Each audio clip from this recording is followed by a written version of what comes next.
Hey baddies, it's your girl Bevy, and today we're going to talk about how to grow your hair back from hair loss. So if you're losing your hair from insert the reason, whatever reason you're losing your hair for, doesn't even matter at this point. Well, I'll take that back. It does, right? Because there's two forms of hair loss. There's scarring and non-scarring. Scarring hair loss, unfortunately, is when you're losing your hair. There's some form of fibrosis that's forming on your follicles, and you're not going to ever grow that hair back, right? And there's a lot of different things, causes for that, mainly scarring alopecias like CCCA. There's different reasons why your hair may fall out, and unfortunately you can't do anything to quote unquote reverse, although there's no such thing as reversing hair loss, but I'll explain that. I'm not trying to get too deep.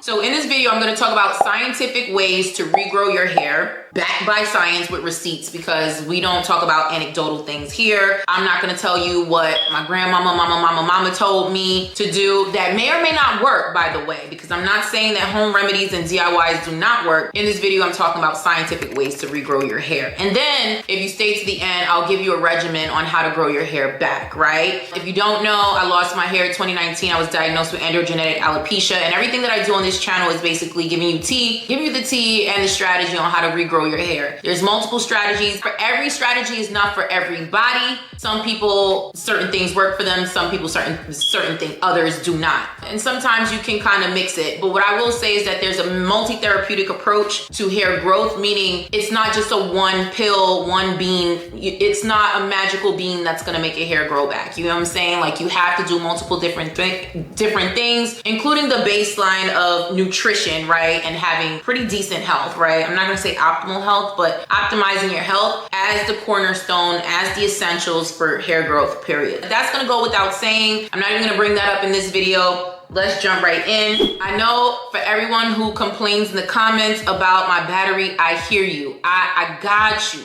you. And listen, I'll be honest, I just forget. It's like I'm immune to the sound, and I don't remember until I see it in the comments, and y'all coming for me. So I am starting a GoFundMe to replace the battery on my alarm, because, you know, you guys hear it, I don't. But anyway, and the procrastination is real over here. I'm human. Hey baddies, so it's your girl Bevy, and listen, if you don't know, I had to interrupt what you were watching because I have to tell you, there's a lot of y'all that are new to this channel, and I have to put you on to game. If your hair is thinning, if you have thinner hair, if your hair is shedding, falling, breaking, you cannot figure out what's going on. Wash day sucks. Your ponytails are getting thinner, and your parts are widening. Listen, you need to you need to run, not walk to the description box and get your hands on the Hairscripts medicated hair growth serums. My baddies have tried it and they spoke and they love it, okay? You cannot find this anywhere else. You can't get it at Target. You can't get it at Wally's World. You cannot get it at Ulta Sephora, Houston, Atlanta, Vegas. You cannot get it anywhere, okay? You can only get it at hairscriptsrx.com in the description box. Why? Because I have 10 plus years of experience in the healthcare and pharmaceutical industries. I understand drug formulations. I understand ingredients that are clinically proving to be effective, to work, to do the things that needs to be done. Your girl was diagnosed with androgenetic alopecia, aka female pattern hair loss, and I struggled with thinning, and my hair is like, I should have had it out, but listen, it's thriving. So if you want thriving hair, if you tried everything, you tired of wasting your money, that's it. I am your angel.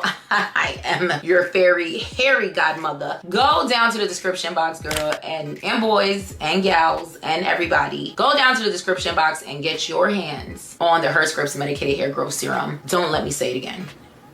All right, so let's jump right in. And number one, we're gonna talk about medical treatment options like hate it or love it, topical minoxidil. It is what it is. It's the only FDA approved treatment for hair growth, okay? So there are other treatments that are prescription treatments that stimulate hair growth, but this one is the only one specific to hair growth, and you wanna focus on 5% minoxidil. Again, hate it or love it. The reason why it works is because one, it increases hair blood flow to your follicles. It prolongs the anagen phase. For people who have not been following me for a long time, I'm gonna keep this short. There's 3 phases in the hair growth cycle. That's anagen, catagen, and telogen. You know, there's little sub stuff, but we're gonna keep this very simple with the 3 main phases. Anagen is the hair growth phase. That's when your hair is growing, it's thriving, it's just, it wants to be here, right? She came to play, she came to show out, she wants to be at the party. Catagen is when it's resting, telogen is when it's shedding, which is natural. You'll hear that, you know, we shed about 100 strands a day. Keep in mind that not all your follicles are in the same cycle at the same time,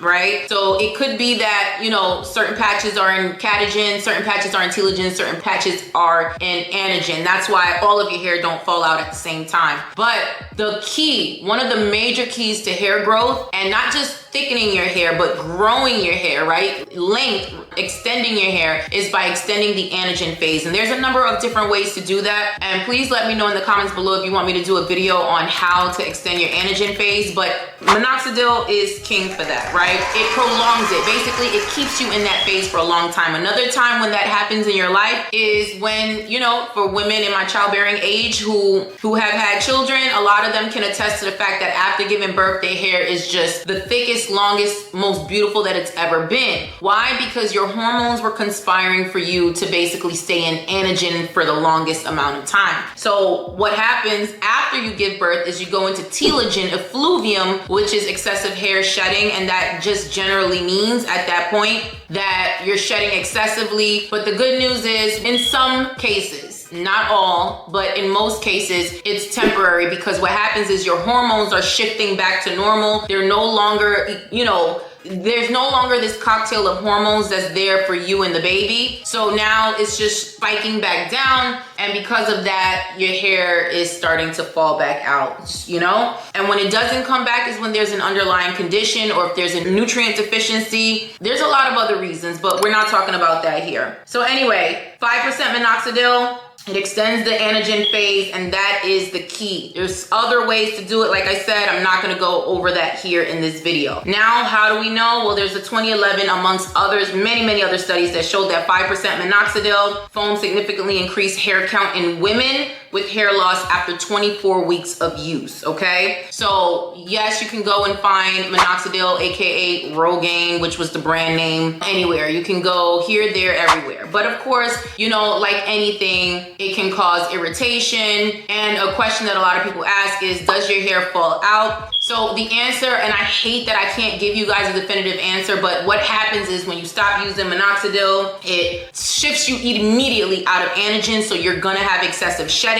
And then the other thing that's gonna happen is if you just started using minoxidil but didn't change anything else, like the baseline things, like the essential things I said you needed to do, like good diet, making sure there's no nutritional deficiencies or underlying conditions, then yes, you're gonna return back to baseline. Some people are gonna rebound, meaning they're gonna be worse than what they were before they started. Like with anything, you have to keep the maintenance up. So that minoxidil may give you that boost, but if you're not doing anything else besides taking minoxidil, then yes, you're gonna go back to where you started. But if the minoxidil helped and you've improved all these other areas that were at deficit, but the minoxidil was holding you down when you was getting everything else together, then you're gonna be good. Right? For the most part. Yes, you will shed, but you're not gonna rebound. You're not gonna get all the way back to baseline. So let's move on. The next thing here is going to be low-level laser therapy. I call it triple LT. For those of you who don't know, I'm not naming brands because nobody's sponsoring me, so I'm not naming brands for this one particularly until I do. But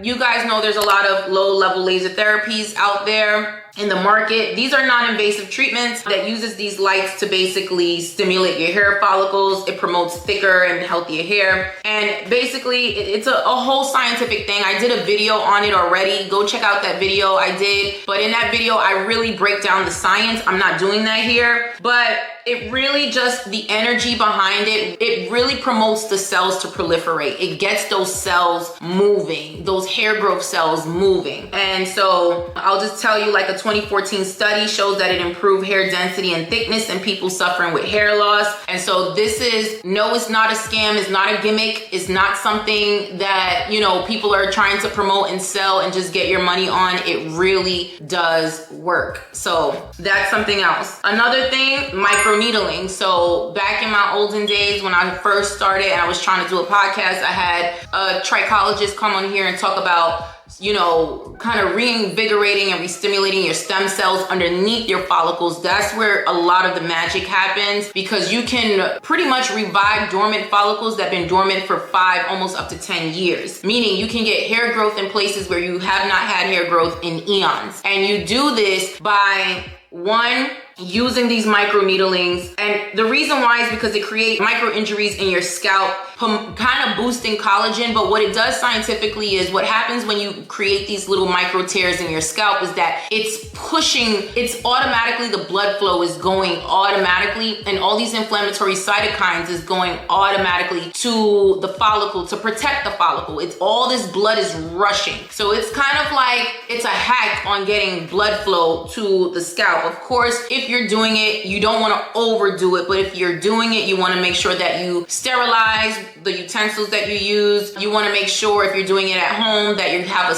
a clean scalp. And it really, what it also does is it opens up, it really promotes better absorption of any topical treatments that you're using. So if you're using topical minoxidil, a topical scalp serum, please see the emphasis on the word scalp serum and not hair growth oil that you're using for growth. It's really good to help that further penetrate. And so a 2013 study found that microneedling combined with minoxidil led to significant hair growth compared to minoxidil alone. And again, I'm not naming brands today, but like I said, I think I have 2 videos on this where I go more specific, and I'm not doing that here. Another thing is topical caffeine treatments. Now, topical caffeine treatments, caffeine is good because it's a natural DHT blocker. I have a video on DHT blocking. Go check that video out where I talk about exactly what it is. But DHT essentially is a hormone. It's a derivative of testosterone that, you know, it has its benefits for reproductive health, especially in men. But unfortunately, the flip side of that is DHT blockers, essentially, they choke the life out of your follicles, right? They miniaturize your follicles. And what does that mean to you in English? It makes your hair thinner and thinner. And then some people can cause balding. People who are diagnosed with androgenetic alopecia, which is one of the most common forms of hair loss, like your girl, usually have high DHT, high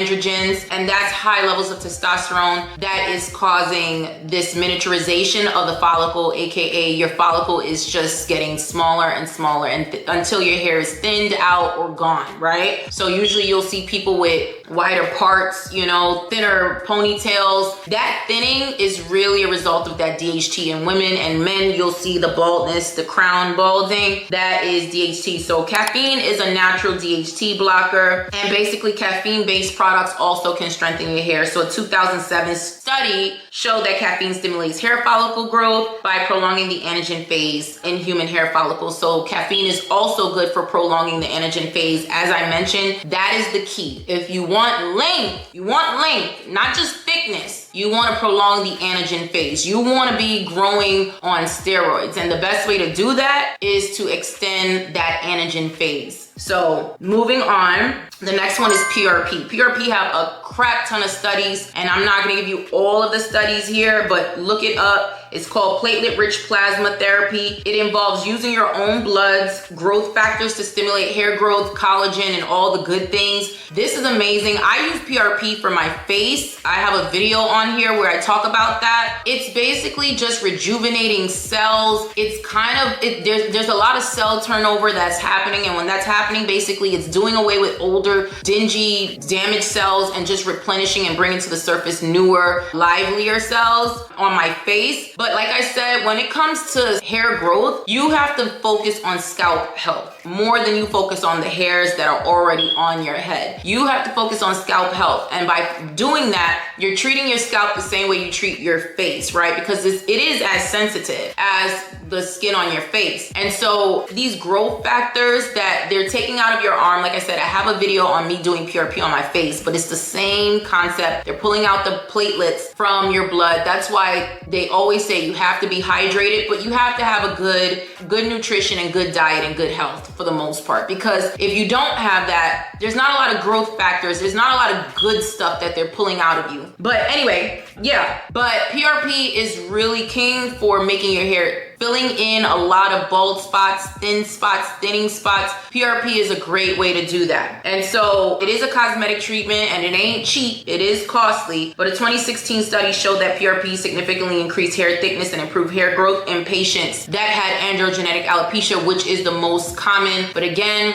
whenever you hear androgenetic alopecia, you can apply that to anyone, because even though you don't have the hormones associated with androgenetic alopecia, just know that androgenetic alopecia is kind of like the baseline. It's like, it's the point that everyone is looking at, right? So if this works for androgenetic alopecia, it's gonna work for your type of hair loss, especially if it's not to say as bad, if that makes sense. And of course, going back to microneedling and PRP, you wanna make sure that microneedling you can do at home. Like I said, I have videos on here about that, but you can also get this done. There are professionals that do PRP and microneedling combined. So it depends on who you go to. It depends on, the dermatologist. Some dermatologists swear by doing PRP and microneedling in one session at the same time. Others kind of just, they just do the PRP. Others do them separately. It just depends, right? But you can also get microneedling from a dermatologist or a licensed nurse practitioner. Okay, so now let's go into supplements. So I have so many videos on here about supplements, y'all. I'm not doing that. I'm not gonna go into all the deets of the supplements, but just know that supplements like vitamin D, which I always swear by. First of all, thinning hair can be linked to a vitamin D deficiency. So get your D however way you wanna get it, but make sure you get your vitamin D. It's great for follicle proliferation, meaning that it's helping to improve more follicles. It's increasing, rejuvenating follicles that were laying dormant,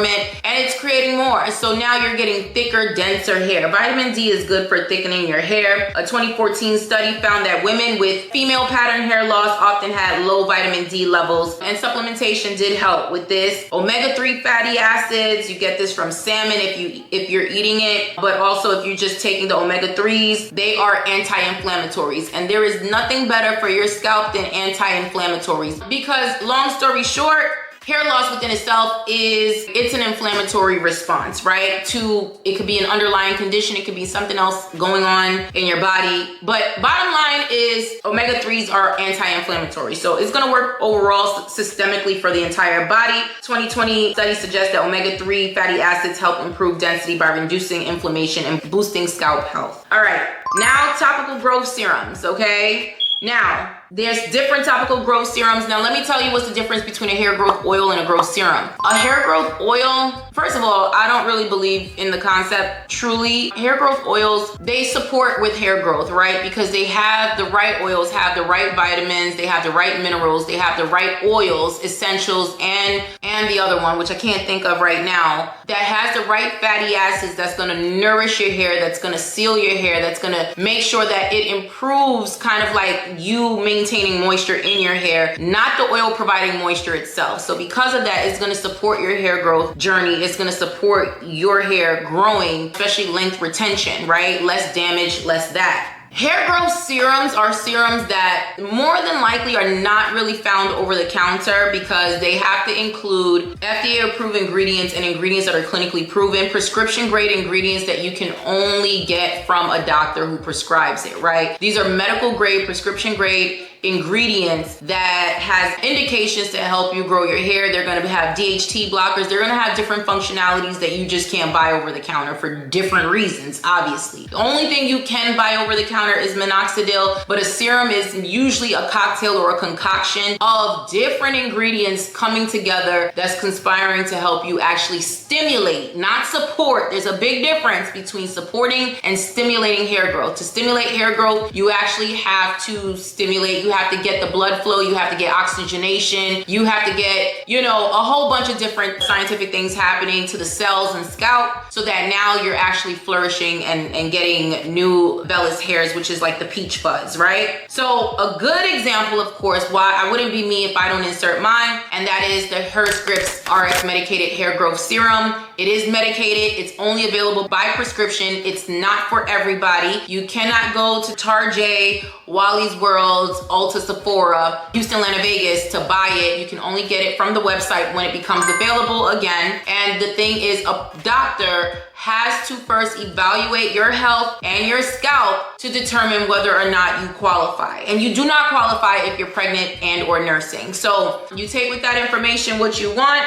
There's a lot of benefits to the Hairscripts medicated hair growth serum. It absolutely does work. And my baddies that are currently using it swear by it, love it. And you know, that's all I'm gonna say about that. So lastly, again, since we're talking about doctors prescribing, if a doctor prescribed, there are oral medications like oral minoxidil, oral finasteride, which is an oral DHT blocker. And basically, which by the way, again, this is only if a doctor prescribed. You have to see a dermatologist to see if you qualify for it, if you're in a season in your life where where these are treatments that you can and cannot use. I, for the most part, do not recommend the oral finasteride for anyone who is in childbearing age. Oh, excuse me. That is that with the different scientific reasons for hair growth. So now, come with me to the next video because I'm gonna give you a quick regimen on what you're gonna do when you mix all this stuff up and how that's gonna look, right? Whether you can afford or can't afford certain things, you don't need everything, but it's gonna help, all right? Talk to you soon.